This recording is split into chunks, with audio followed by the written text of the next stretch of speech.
सुदामा, जिसे कुचेला के नाम से भी जाना जाता है, एक गरीब ब्राह्मण था। वह उत्तर भारत के एक छोटे से गांव में रहता था। सुदामा की पत्नी का नाम राधिका था और उनकी आर्थिक स्थिति बहुत खराब थी। सुदामा और राधिका ने बहुत कठिनाई में जीवन बिताया, लेकिन उनके दिल में एक विशेष स्थान था, भगवान कृष्ण। सुदामा का जन्म एक सामान्य परिवार में हुआ था। उन्होंने अपनी शिक्षा पूरी की और बाद में वे कृष्ण के सखा बन गए। कृष्ण और सुदामा की मित्रता स्कूल के दिनों से ही थी। कृष्ण ने सुदामा को हमेशा अपने मित्र के रूप में स्वीकार किया, जबकि सुदामा ने कृष्ण को हमेशा एक महान और विशेष व्यक्ति के रूप में देखा। कृष्ण, जो मथुरा में जन्मे थे, ने अपनी अद्भुत शक्तियों और लीलाओं से सभी को मंत्रमुग्ध कर दिया था। उन्होंने अपने बचपन में अनेक अद्भुत कार्य किए थे, जैसे गोवर्धन पर्वत को अपनी छोटी अंगुली पर उठाना। उनके प्रति लोगों का प्रेम और श्रद्धा अद्वितीय थी। जब सुदामा की आर्थिक स्थिति बिगड़ गई और उसे खाने के लिए भी पैसे नहीं थे, तब राधिका ने उसे सलाह दी कि वह भगवान कृष्ण से मिलने जाए। राधिका ने कहा, तुम्हारा मित्र कृष्ण बहुत शक्तिशाली है, वह तुम्हारी मदद कर सकता है। सुदामा ने पहले तो यह सोचकर विचार किया कि वह कृष्ण से मिलने कैसे जाएगा।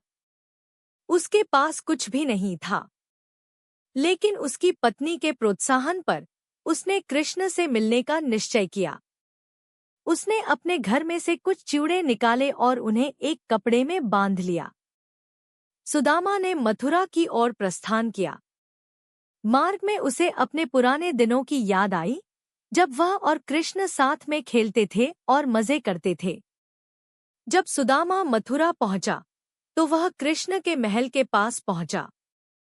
उसने अपने पुराने मित्र को देखने की आशा में दरवाजे पर खड़ा हुआ। वहां का दृश्य उसके लिए अद्भुत था। महल बहुत बड़ा और भव्य था। सुदामा को वहां के वैभव और ऐश्वर्य ने चौंका दिया। महल के दरवाजे पर खड़े होकर सुदामा ने थोड़ी देर सोचा, क्या कृष्ण उसे पहचानेंगे? क्या वह उसे याद करेंगे? लेकिन अंततः उसने हिम्मत की और दरवाजा खटखटाया। जब कृष्ण ने सुदामा को दरवाजे पर देखा, तो उनकी आंखों में खुशी की चमक आ गई।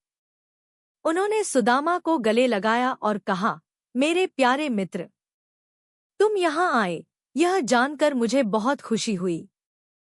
कृष्ण ने सुदामा को महल के अंदर बुलाया और उनके लिए सबसे अच्छे भोजन की व्यवस्था की। सुदामा बहुत शर्मिंदा हो गए, क्योंकि उन्हें अपने मित्र के समृद्धि और वैभव के सामने अपनी गरीबी का अनुभव हुआ। लेकिन कृष्ण ने उनकी चिंता को समझा और उन्हें प्रेम से कहा, मित्र, तुम मेरे लिए हमेशा महत्वपूर्ण रहोगे। धन और वैभव से अधिक मूल्यवान हमारी मित्रता है। सुदामा ने कृष्ण से मिलने के बाद अपने जीवन की कठिनाइयों का उल्लेख करने का निर्णय लिया। लेकिन जब वह उनके सामने बैठा, तो उसकी जुबान से शब्द नहीं निकल पाए।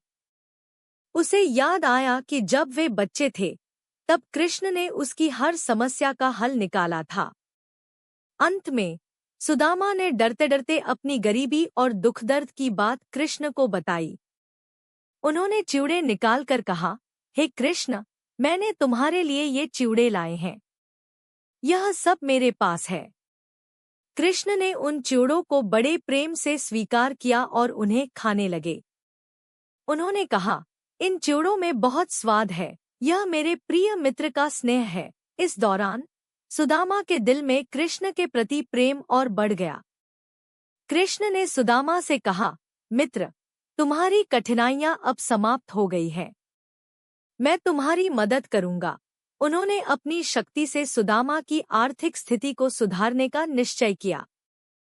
कृष्ण ने सुदामा को धन और संपत्ति का आशीर्वाद दिया। जब सुदामा अपने घर लौटे, तो उन्होंने देखा कि उनका घर अब भव्य हो गया था। वहां उन्हें रत्न, सोने और चांदी के सामान मिले। उनकी पत्नी राधिका भी चकित रह गई। सुदामा ने यह समझा कि भगवान कृष्ण की कृपा से सब कुछ संभव है। उनकी मित्रता ने उन्हें यह सिखाया कि सच्चा मित्र हर परिस्थिति में आपके साथ होता है। सुदामा और भगवान कृष्ण की कहानी हमें यह सिखाती है कि सच्ची मित्रता का कोई मूल्य नहीं होता। धन और वैभव से अधिक महत्वपूर्ण है एक दूसरे का प्यार और समर्थन। कृष्ण ने यह साबित किया कि सच्चे दोस्त की मदद कभी बेकार नहीं जाती। इस कहानी के माध्यम से हम समझ सकते हैं कि हमें हमेशा अपने मित्रों के साथ खड़ा रहना चाहिए, चाहे परिस्थितियां कैसी भी हों। सच्ची मित्रता वही होती है जो कठिनाई में एक दूसरे का सहारा बने।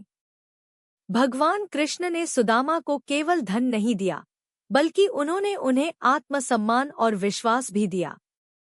यही है इस कहानी का सच्चा संदेश, मित्रता और प्रेम का महत्व।